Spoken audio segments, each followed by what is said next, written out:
Greetings, saints, greetings wherever you are in the wonderful name of our Lord Jesus Christ. I want to take this time to greet and to welcome you once again this morning to this wonderful program we are calling the Morning Motivation. We thank God so much. We thank God so much for allowing us even this day and this morning to come to you live on this program so that we may keep you motivated and keep you strengthened in your faith. Be greeted and be welcome. If you are joining us for the first time, it's Pastor Mkachwa here from Logos Diplomats, and that is the name of our church. We are saved, of course. We are born again. We love the Lord, and we thank God so much for such a time as this one of ministering to you. Now, because we have so limited time, only 15 minutes on this program, let us get straight to what we came for. I want to read something to you from the book of Ephesians. The book of Ephesians, chapter number 3. And let us read verse number 14, 15, 16, and verse number 17 for now. Maybe for those, for now, let us read those 4 verses. It reads as follows. Ephesians 3, verse number 14. It reads as follows. For this cause, I bow my knees unto the Father of our Lord Jesus Christ. Verse number 15, of whom the whole family in heaven and earth is named. 16, that he will grant you according to the riches of his glory to be strengthened with might by his Spirit in the inner man. Then verse number 17, that Christ may dwell in you, or that Christ may dwell in your hearts by faith, that you being rooted and grounded in love. Let us close maybe with verse number 18. May be able to comprehend with all saints what is the breadth, the length, and the depth and height. 19, and to know the love of Christ, which passeth knowledge, that you might be filled with all the fullness of God. In verse number 14, Paul was still telling the Ephesian church that he just got a report about their faith in the Lord, on how strong their faith was in the Lord. Then he said, because of the report I have received about you, the good works that you are doing that are motivated by your faith. Then Paul said, for that cause, I bow my knees unto the Father of our Lord Jesus Christ. In other words, he was telling them that I am praying for you.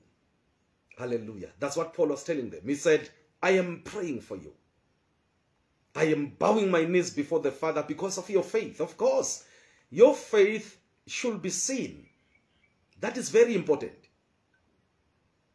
The Ephesian church had a kind of a faith that was physically seen.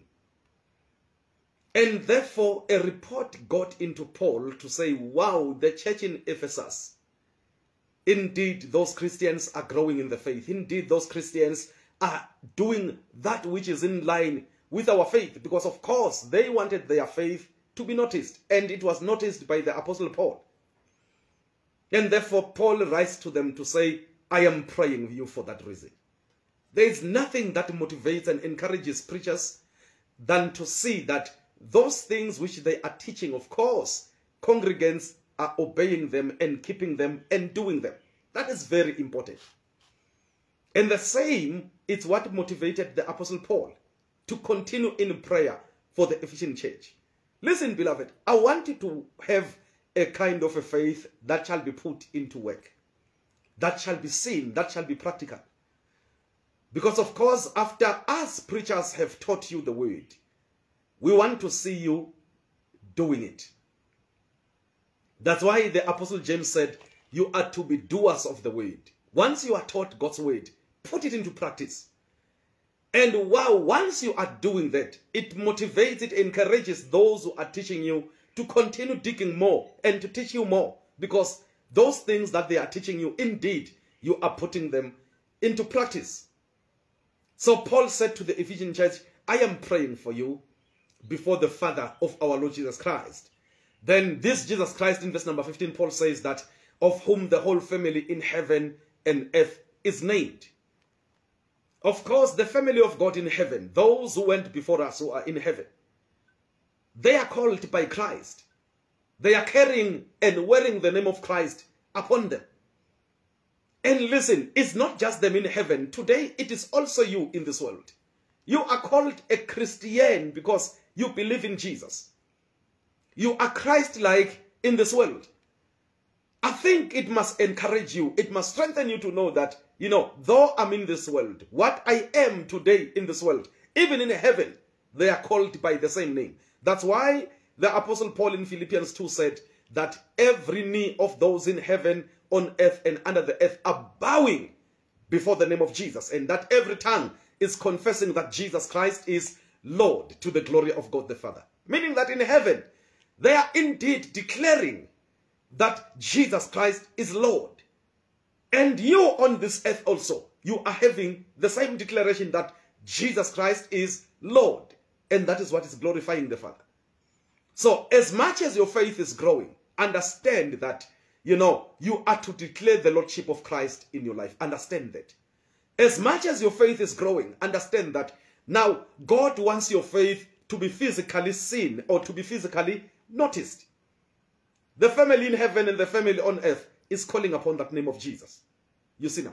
And that is the name that you are calling. And for your information, this name of Jesus is the only powerful name given to us, so that by it we may obtain victory over any situation we might be faced with.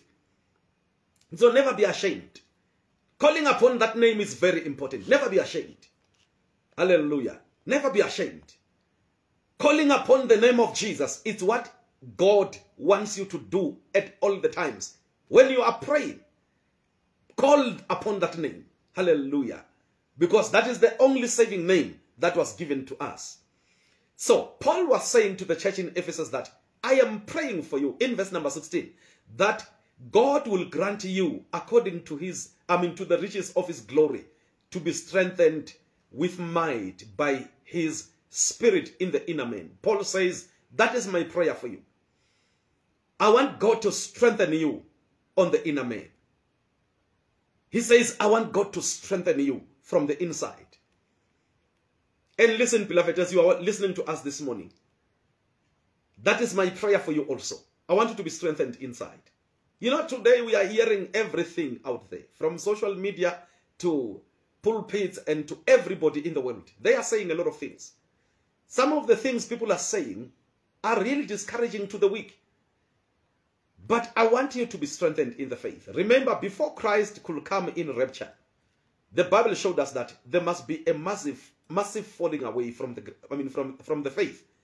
In other words, there should first come a time where many are going to backslide, where many are going to die or to kill their faith, where many, their faith will fail them. And that is the sign that rapture is about to happen. Is it not happening in our day? Oh, I have seen so many churches of those who are born again. They are shut down. They are closed. Nobody attends there anymore. Why? Because those people's faith died. You see, we live in a time and era where so many are even questioning the authenticity of God's word. Is it truly authentic? Can I trust it? Can I depend upon it? Let me tell you this. God's word is our life. We live by it. God's word is our source of life. It is our very life. It has all of God's word that God wanted us to know so that we may live by it. And we are living by it. And indeed, we are victorious. So I want you to be strengthened from inside. Never be confused. Never be confused. Be strengthened inside, because rapture will take place at any time. So continue strong in your faith. In verse number 17, this is how Paul was telling the church in Ephesus that they were to be strengthened in the faith. He says here in verse number 17, that Christ may dwell in your hearts by faith, that you being rooted and grounded in love.